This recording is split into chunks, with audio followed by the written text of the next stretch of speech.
एक ही दिशा में चल रहे दो बाइकों को एम्बुलेंस ने मारी टक्कर, दो गंभीर।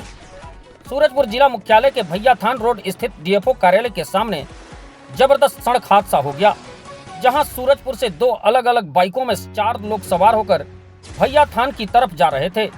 तभी डीएफओ कार्यालय के समीप सामने से आ रही 108 एम्बुलेंस ने जबरदस्त टक्कर मार दी। बीती रात हुए इस हादसे में 2 लोगों को गंभीर चोटें आई हैं, जिन्हें यातायात निरीक्षक प्रदीनंद कुजूर व उनकी टीम ने तत्काल मौके पर पहुंच उपचार हेतु जिला चिकित्सालय पहुंचाया, जबकि गंभीर मरीजों को अस्पताल तक ले जाने की सुविधा प्रदान करने वाला एम्बुलेंस खुद ही टक्कर मार फरार हो गया है।